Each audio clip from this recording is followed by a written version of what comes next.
Welcome to the second session of the special teleconferencing on academic counseling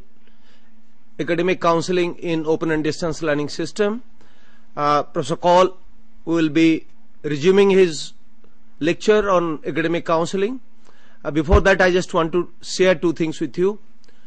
One is that his talk will be for 30 minutes, and from 1:30 to 1:45 we will be inviting interaction from the our counselors who are sitting at the regional centers and the study centers, and this session will continue from 1 o'clock till 1:45. I request the regional directors and the coordinators of the study centers kindly give us the information about the number of counselors present at various receiving ends, so that we know the attendance of the people at our regional centers and the study centers. With these few words, we request Professor Kaul to kindly start resume his talk on academic counseling. Okay, welcome back. We stopped the first session at tutorials. We will begin the second one with tutorials. So the core features of a tutorial. This is to be remembered like a religious lesson, as if it is a lesson from a religious book. The first one is that a tutorial should not be mistaken for a classroom teaching. It is not classroom teaching. It is learner-centered, not teacher-centered. It is multidirectional, not unidirectional as teaching is. Teaching takes place right from teacher to the student. All the 50 minutes go to that. But counseling is multidirectional. It has to be between students, between learners and the tutor. And it is intimate, not impersonal. That is, a tutor, counselor, academic counselor has to become very, very intimate with learners. The person has to learn their difficulties, weaknesses, strengths, and then address them as if he or she is addressing individuals. So the tutor has to address individual learners, and the tutor would need to make proper adjustments. With what? With the cognitive abilities of students. Because this clientele that we have is of different levels. So in the same session, the tutor will have to talk in different languages to different students. And also, it is the business of the tutor to resolve what are known as attitudinal problems. Attitudinal problems trouble both the tutors and also the learners. Different people come from different backgrounds. Some tutor can be snobbish, some tutor can be lax, some students can be violent, rough, and it is the tutor's business to take care of all those things. Now, tasks for the tutor. What has the tutor to do as far as tutorials are concerned? Print material is already with the students. Print materials are in self-instructional format. So the learner is supposed to understand them, work through them. But in addition to that, what should come in from the live interaction with the academic counselor, with the tutor? First of all, it is the business of the tutor to build appropriate attitude towards the study materials, towards the institution, and also help the learner to understand his or her own weaknesses, what their needs are. This is a task altogether different. Teachers normally don't do it, but tutors are supposed to do it. That is, help the learner to build appropriate attitude towards the materials, for example. He or she has to explain learners that it is not a textbook. Don't read it from page 1 to page 100 and say that you have done it. It is self-instructional material. You have to read 4 pages, do activities, answer self-check questions, and then the things will work. So he or she has to build the appropriate attitude for learning through the self-instructional materials. Then one of the greatest weaknesses with our students is their study skills and time management. And the counselor, the tutor, is supposed to help explain the importance of both and give them tips how they can develop a sense of time, how they can manage their time, and also give them tips for study skills. This is essential. The third point is that the tutor and counselor should do, I emphasize this, to help learners remain on the course. Because it is so easy in this system for learners to move away and leave the things for the next day, which I said earlier, that next day perhaps never comes and the learner becomes a dropout. The tutor should be fully conscious of this problem, this dilemma, and safeguard against this right from the beginning. The tutor should really inform students, learners, what normally happens. There should be no hesitation in doing so. He or she should be able to tell them that, look, what happens in this system is that very many students drop out. And they drop out because they don't remain regular. And so inculcate in them to be regular and remain on course, because that will help them to become successful. And also the tutor has to provide feedback on learners' performance and also provide individual guidance and stimulate independent thinking and problem solving, and at the same time remove what is known as feeling of isolation. Now this is something interesting, something difficult, because distance learners very often feel themselves to be isolated individuals. A learner is in his or her room with a booklet there, nobody to help, nobody to kind of question, and therefore the isolation becomes a problem. It becomes an sort of anti-learning process, and the tutor should safeguard, tutor should guide them out of this thing. Then what are tutorial operations? What are the activities? So let us kind of run through them as quickly as we can. First of all, the tutor should prepare himself or herself for the task. Tutor should study institutional documents. Tutor should study the course-related documents in order to learn what the expectations of the university are.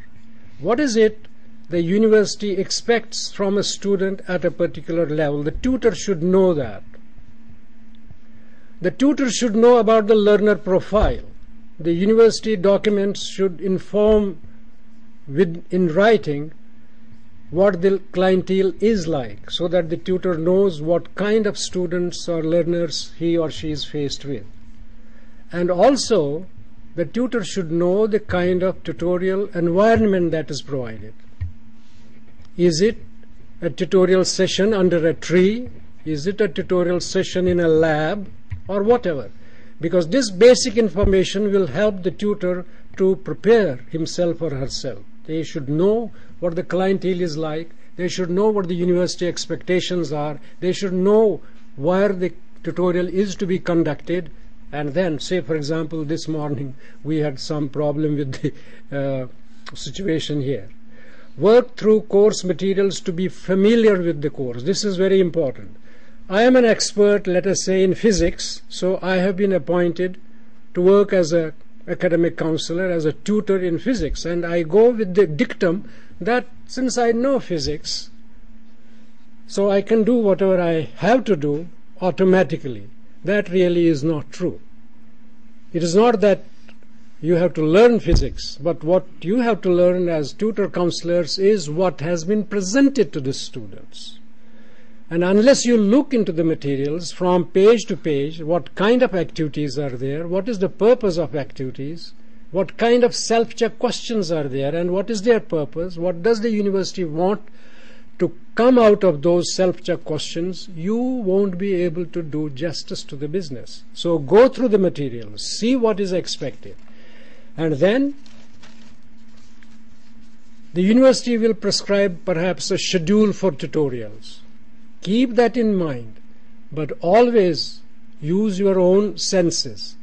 Prepare a schedule in consultation with students. Keep the university schedule in mind. They have given you 15 sessions. Keep those 15 as 15, but adjust it with the students' needs, and maybe in some cases a session could be longer, in some cases a session could be shorter. So adjust that prescribed schedule to local situation. Otherwise there can be failures. And then engage in tutorials. Now here I need to spend a few minutes. Engage in tutorials. What I am trying to say is you have to shift from lectures. We as teachers are used to teaching, and that teaching means once we get into the classroom, we start talking and we can't stop till the 50 minutes are over. So it is unidirectional, that is the lecture.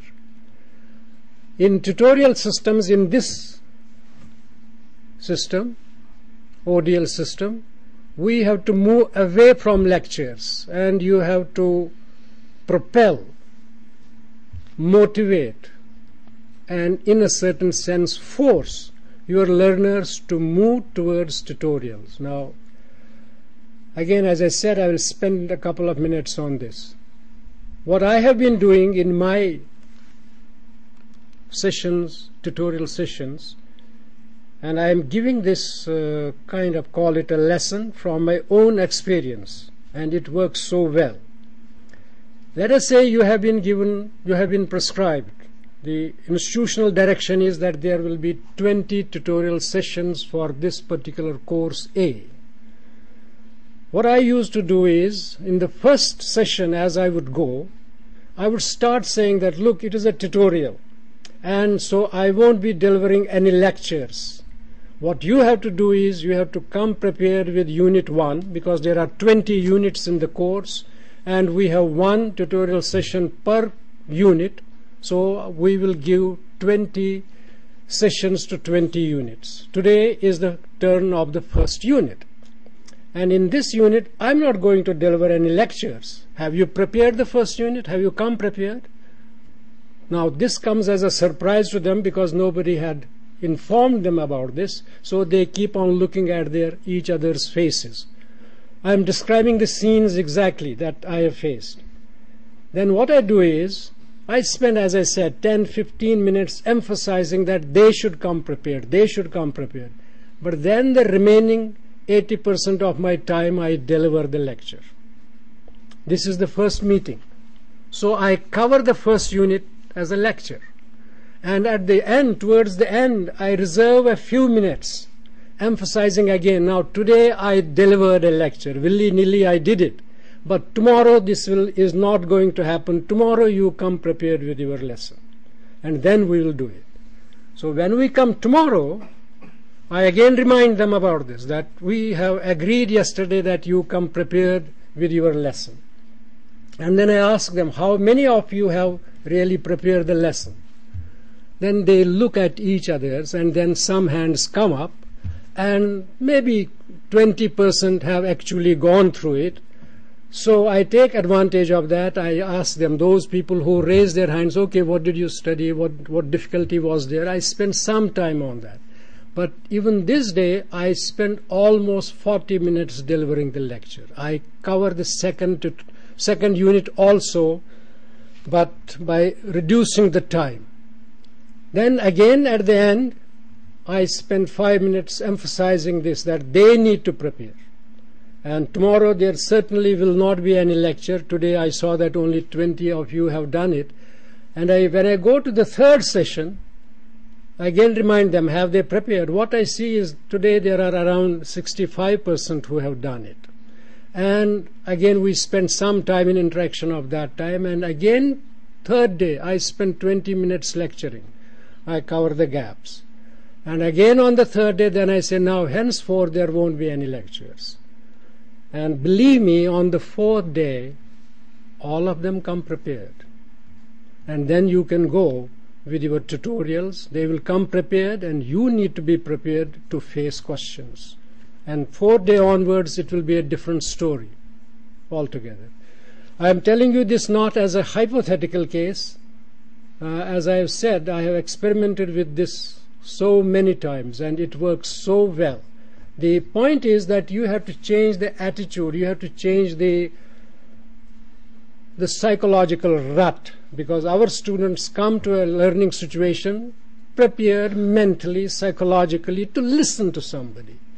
Once you prompt them and push them that it has to be interaction, and unless you study, unless you work on your own, there won't be anything from my side. You will go kind of empty-handed. And then you will see altogether a different story. The other problem here is, somehow, it is tradition that when the guru faces you, you just go down Ashtanga Pranam. You don't have to talk, that is. But ODL doesn't work with that system. You have to encourage learners to talk. So this is one of the major things I wanted to convey, and I hope you have made note of it. Then we go to tutorial operations of the second time. I think you can use tutorial sheets.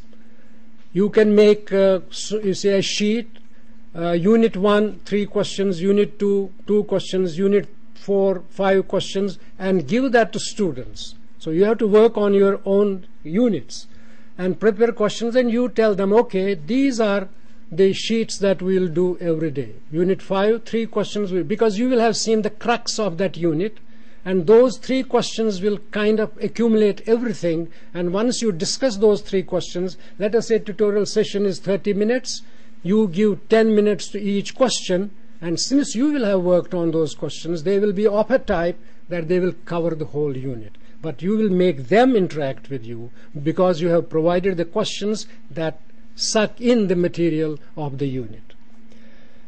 And then promote self-learning. This is one of the phrases is being used in distance education so repeatedly. Teach learning how to learn. Teach them how they should learn. That is study skills. Then one of the important things, don't ignore that. Attend to learners' difficulties. Different learners will have different difficulties. Some might look very odd to you, some might look very trivial to you. But once a difficulty is presented to you, attend to that. Because at times there can be new, complex concepts, there can be doubts in terms of application, in terms of understanding. Interpretation can be different. The same sentence can be interpreted by 2 different learners in different ways. You have to pay attention to that. And then, using of assignments. Use assignments as instruments for interaction. Assignments should not be ignored. Assignments are a key in between tutor, counselor, and the students. It is a dialogue. It is a means of dialogue. You have sent the materials, the learners read that. Then you send the assignment, they react to that, they send your their response. You write your comments. They again ask you questions. This becomes interaction. This is very, very important. Attributes of a successful tutor. Now, what kind of tutor will be successful? First of all, the tutor must have reasonable expertise in his or her discipline. You are going for tutorial session in mathematics, you must have that reasonable. And we assume that that is there because we have taken a qualified person. But then, tutors should like their work. And they should be concerned about the progress and success of the learners. It is a personal attribute. Unless you like your work as a tutor, as a counselor, you are not going to be effective. Good tutors give their time willingly. They give their effort willingly and in whatever situation possible. They won't run away from the scene today. I have some important work to do. Okay, you sit down in the classroom and do some work. You see, this reminds me actually of my school days and at times even college days, when a teacher would come to the classroom and the teacher would sit correcting answer scripts because they had come from the examination, and then students would ask us, open your books on page 56 and read it. That will not work in tutorial sessions. That should not happen. You have to provide help. And one of the greatest attributes of a good tutor is that he or she can visualize, can identify the needs of learners, the weaknesses of individual learners. So you have to be almost something like a psychologist to be able to read faces, to be able to read body language and provide help accordingly. You may not even wait for the question to come to you. The face will tell you that there is a question, but that question is not being expressed. And you should be able to dig out that question and answer that. And then tutors need to be meticulous with their records, student records. Then within the tutorial session, this was interaction within a classroom or within a group where you meet them in a group. Now we are going to something which is away, absolutely in isolation, that is assignments. How do we handle assignments?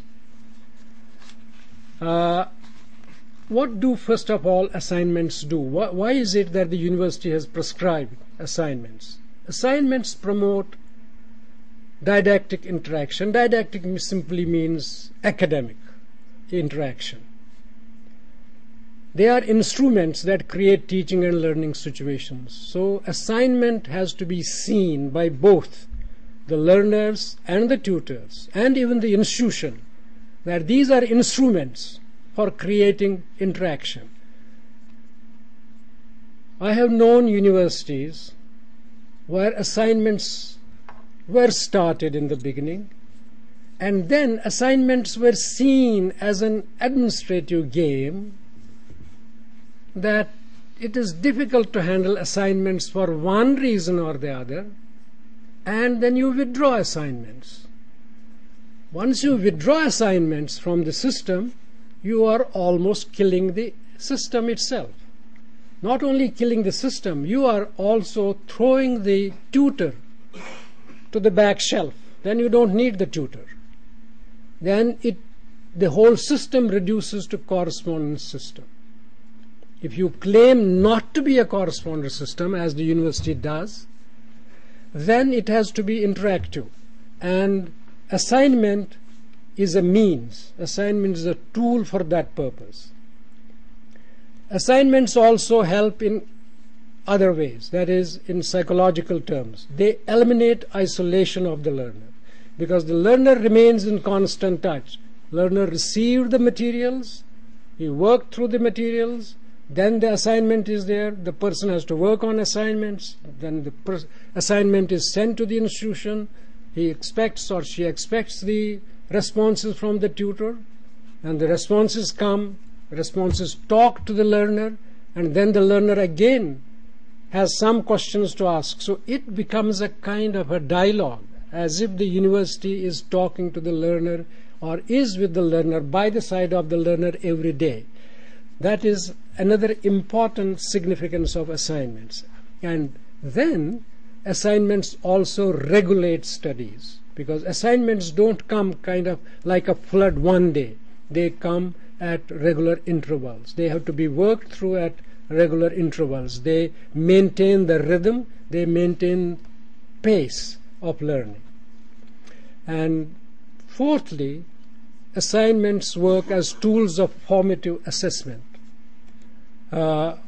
Assignments are graded, and those grades go towards the final assessment, but at the same time, assignments, those grades are put together towards the end, but they help the learner to be learning. Therefore you call them formative. They are tools of formative assessment, and they are tools of formation learning. Then within assignments, what do tutor comments do? tutor comments do a number of things. The first thing that they do is they help the learner in academic terms. They provide didactic communication. They provide help to learners in terms of the academic component of the studies, academic component of the materials. Now, these are some of the very significant suggestions. You say, read the assignment responses, write comments on the margins wherever needed, and record the relevant grade on them. These are the tasks that the tutor has to do. Read the assignment response, write comments on the margins wherever they are needed, and award a grade. Then, correct the learners where they may have gone wrong and guide them in the right direction. Don't end up saying that you are wrong here. Say you are wrong and then say what is correct. Guide them to the right. Elaborate on what students write rather superficially. Elaborate that and tell them this should have been complete this way. And if there is something acceptable, some good point made by the learner, agree to that. Say, yes, this is great, this is correct, this is how it should have been. This provides, you see, encouragement. And then as you grade it, explain somewhere why this is graded A, why this is graded B, or why this is graded D. It is very, very essential. So these are the tasks of a tutor while handling assignment responses. Reading them, commenting on them, write comments on margins wherever they are needed. If they are wrong, give them the right direction, tell them how to go about the right way along. And if there is something done incompletely or superficially, elaborate on them, tell them how this could have been complete. If there is something done very well, say that it is done very well and you accept that. And then, as you award the grade, explain at some stage why it is graded A, why not B, why not C. Then we continue with tutor comments, but in the first case, what I talked about so far, we were talking about the academic side, how to correct them in academic terms. Now, at the personal level, the tutor has to come to the personal level. Tutors have to recognize each individual individually.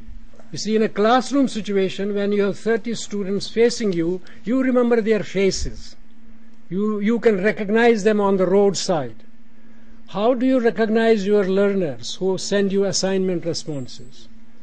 I tell you something again of my own personal experience, and that is so great, that I used to work with hundreds of assignment responses, and I recognized each learner of mine through his or her hand.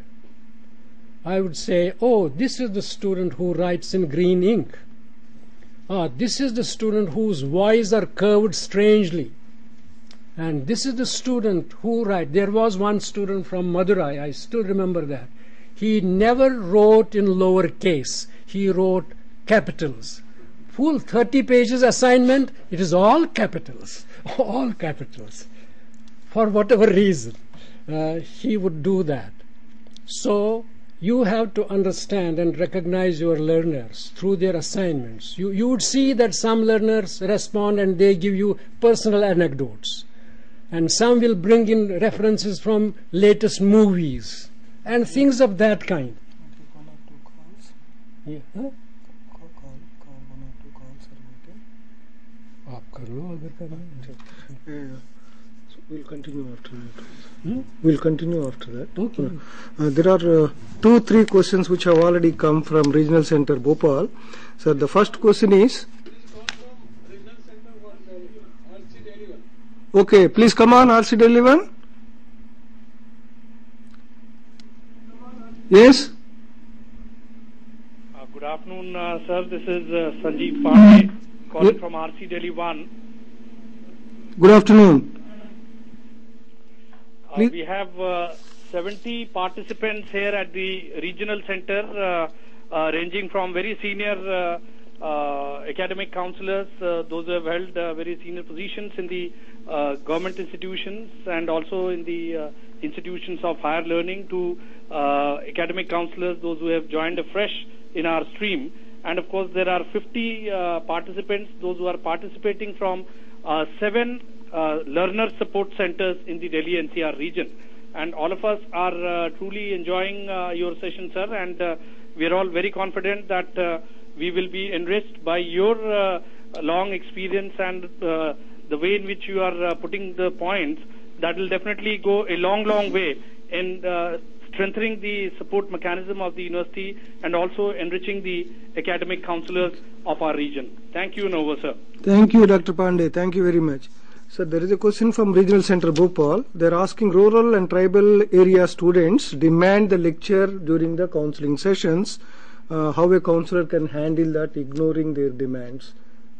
I think a part of my presentation has been missed straight away. I spent some time telling and explaining how you have to bring those people from their kind of mindset of listening to lectures to participation, to communication. I spent time on that. I tried to say how you handle the first day, how you handle the second day, how you handle the third day. In my case, always on the fourth day it used to be full interaction. Now that can differ from place to place. In somebody else's case it may happen from the 5th day, in somebody else's case it may happen from the 6th day onwards. But I already talked about how you can do that. Yes, it is not only the tribal people who will do it. You go to a town and a metropolitan place, there also your learners will expect it. But you have to kind of push them towards, I gave you the technique how to do that. Yeah. The second, yes, R.C. Jaipur, please come on. Good afternoon, sir. It has been a very fruitful interaction for all of our academic counselors here. We have around 100 academic counselors present at the regional center, and around 160 are there at the different other learner support centers outside Jaipur. Thank you, sir. Thank you, Dr. Mamata. Sir, second suggestion is that students come without realizing the demands of the open dialing system. So naturally, once they joining, they face problems. Is it not advisable to give a brief write about the ODL system in the prospectus and program? I think we do give that thing in the beginning of that. I think it is given in the prospectus itself. Not only that, I think I should have talked about, usually when the students come for the first session, there is something known as an orientation program, and that orientation program gives them the kind of do's and don'ts of the system, and that should be very emphatic. But perhaps what is happening is the orientation programs become ceremonies, and most of the time and attention goes to ceremonies rather than what should go into the management of studies.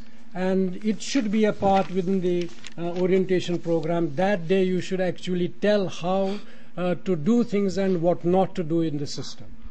The other question is, the students face a personal problems of variety of nature, but how to handle such a diverse problems of personal, to what extent we can handle it? Of course, we have already touched that. I again have talked about it, that students are diverse. They are diverse, and this is then what you call, that is why counseling is not easy. I mean, if you are facing 30 or 40 students, there will be 40 different types of problems. You have to do it, what should I say, calmly and quietly, and spend time. I mean, it is not only the time. If you recall, in one of, some time back, I did tell you that you have to be able to give time and effort willingly whenever needed. Now, your time and effort is not needed only in the session. Your time and effort is needed even later. I used to think about things when I used to get into this in my bathroom, right? So that is the kind of idea, oh, that student behaved like that. Perhaps there was this problem. How might I handle that? So when maybe I will spend a few minutes at some stage, if I can, the attributes of a successful counselor. Tutor, I have already talked about. You have to have warmth, you have to be empathetic, and you have to be honest to your work. Now, having these are personal attributes. No training can make you warm. No training can make you honest. And no training can make you empathetic. That is, to be empathetic is to be able to feel like the student feels. Yeah. Yes, R.C. Varanasi, please come on with your question. Good afternoon. This is Dr. Amit Chaturvedi, Regional Director, IGNOU Regional Center of IOC. We are conducting our orientation program at R.A. Mahila College. And we have 109 participants at the Varanasi, all the Banaras centers. And in Allahabad, we had 56 learner support center.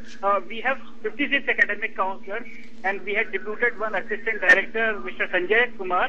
In Gorakhpur, we have 30 academic counselors, and we have deputed Dr. Reena Kumari. And Gazipur, we have 23 academic counselors, and we are getting a very good response from the Varanasi. We are sitting here, and good number of participations are here.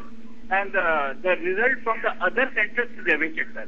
Thank you and over. Thank you, Dr. Chaturvedi. I think this data, you don't give this time to that data. I think there's a request to all the regional centers, regional directors, please send the data, attendance, etc. through the fax. But if there is any specific query and observation, that please do make that. So the last one, it's more of an observation. Yeah. Academic councils are expected to be interpreted between the self-learning material, but there is no interface between the course writers of the schools concerned and the academic counselors. I think that has to be created. I think this is a genuine point. This is a genuine point. If at one stage, if you recall, I did say that a counselor has to go through the materials. Counselor has to go through the materials in order to know what is there in the materials, why is it like that, and if possible, the university can create an interface between the writers and the counselors. That nothing like that. That is good. Okay, I think I will continue with this. Yes, please, R.C. Noida. Yes. Please ask your question. Okay. Good morning, sir. This is Gulab Shah, Regional Director from R.C. Noida. Good afternoon. I was in the convention system for nearly 2 decades teaching students in that mode. And personally for me, as well as for the participants who are here in the regional center, I have already given the number of attendees to the EMC section. It is an experience which I have cherished lifelong, because our counselors they are drawn from the convention system. Many of them, they have not gone through the textual material provided by IGNOU, and the counseling also gets converted into a sort of monologue, lecture type of thing. All the counselors who are attending there, I have already requested them to pay attention what is being deliberated here, sir, and it would definitely be very enriching for all the counselors attending this program here in the regional center as well as at different study centers through Gyan Darshan mode. Thank you, and over, sir. Thank you very much. Thank you, Dr. Jha. Thank you very much, sir. Okay, let us continue. Okay, R.C. Trivandrum. Yes, please. Hello. Yes. I am speaking from Trivandrum Regional Center. Yes, ask your question, please. My name is Janardhanan M. But I am coming from Trivandrum. Okay. My question is that about the diluting of the syllabus, very particularly in MBA. I am the academic counselor in MBA. That diluting in the sense that for writing the entrance examination during my period, I was the student for 97-99 batch. During that period, that pass percentage was only 20 or 25%. Now it comes about 70-75%. That is one thing. So, second thing about the assignments. For assignments, during my period it was 3, before that it was 5. Now we have to write, the students have to write only 1 assignment. Likewise, so many dilution has taken place. This is one question. Other one about the updating of the syllabus of our MS3 and the MS7. Very particularly, it is the very much changing aspect we have to study in this subject. What is the remedy for updating the syllabus? For the second question, first one, what is the impact in total in the students' point of view, at the same time IGNOU point of view? Over, sir. Thank you very much. So, the first one about assignments. I think the question is already answered, really. That is, if you remove assignments, you are removing the component of interaction, and so you are weakening the whole process. That is one thing. The second one is revision and other things. That is really outside this. That is the business of the university to really update materials from time to time, and there are definite systems for that. It should be depending on the subject. There might be subjects which need updation every year, and there are subjects which might need updation midstream within 6 months' time, and there are subjects like mathematics which needn't be updated really for 10 years, and so on. So I think your points are relevant. Should we continue now? Yes, sir. I think we can conclude that. Hello? Yeah, it is time. He says time is over. Yeah, I think we will conclude Okay, in then 2 we minutes. conclude it here and then go. You see what my suggestion is? Yes, sir. That the data thing, don't waste this time for that. They can send that. Yeah, we'll say it again. Yeah. Now again the person. Okay, then we disperse. You see this what they put the numbers. They put That's only one. Okay, we'll do that now. Friends, thank you. We come to end of this session. We are breaking for lunch from 1:45 to 2:30. After that, for the final session, we'll come back at 2:30, and the session will continue up to 3:15. A request to all the regional directors and the colleagues: don't give the data while you asking the question. You send that through fax to the RSD or to the MPC, and be precise with a query or observation or a question. Thank you very much. We will reassemble at 2:30. Thank you.